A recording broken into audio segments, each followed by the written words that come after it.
Hey guys, it's the Wizard, and today I'm going to be discussing 5 popular myths about playing card care. Whether it's caring for a normal deck of cards, such as the Bicycle Standard, a deck such as the Shadow Masters, or something in between those two, such as the Steampunk, here are 5 myths that you must avoid.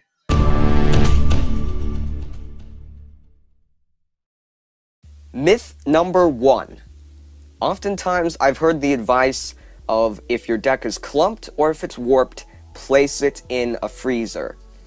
This piece of advice is phony, it is fake, and you should not do it. Not only will it make the clump or the warp worse, your deck of cards is definitely not going to last too much longer after you've done this. Myth number 2. I've often heard the piece of advice that if your deck of cards is warped or if it's clumped, then just spread it out on a table or on the floor and leave it there overnight. This piece of advice is also false. It does not work, and the deck of cards will either be the same as when you placed it down, or the clumps or the warps are only going to get worse. Myth number 3.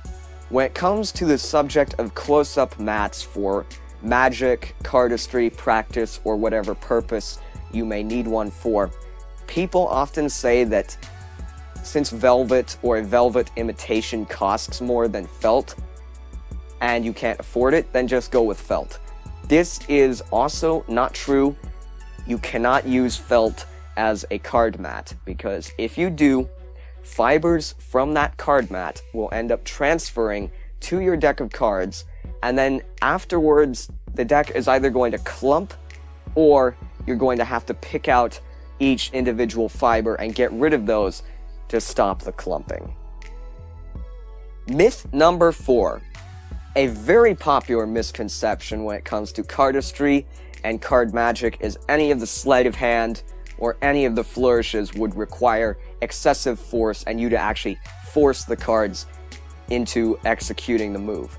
This is not true, and if you force the cards together in the case of a pharaoh, you will damage the corners of the cards. And in the case of moves such as the dribble or the spring, you will lose much more control over the cards and they will fly everywhere. So, when you're flourishing or doing sleight of hand, never force the cards into doing a move. It should all feel natural and it should all flow. Myth number 5. If a deck of cards has become warped, people often think, well, it's a warped deck. I have to throw it away now. And this is costly, and let's face it, we're wasting a deck of cards if we throw it away because it got warped. There's always a solution to it, and the one I personally use is if a deck becomes warped, I perform a series of moves similar to the hand-to-hand spread, the pharaoh shuffle with bridge ending, fans, and a couple cuts.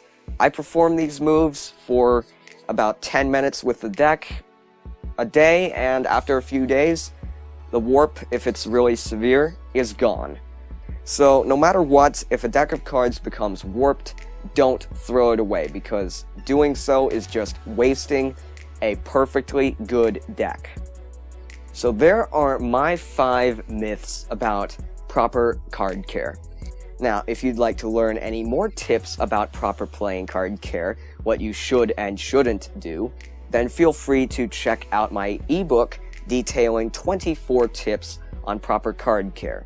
Here you will learn the do's and don'ts of card care from the minute that you open the deck to the minute that you have to get rid of the deck. So that's it for this video. Thank you all for watching. I hope you subscribe, and I'll see you guys in the next one.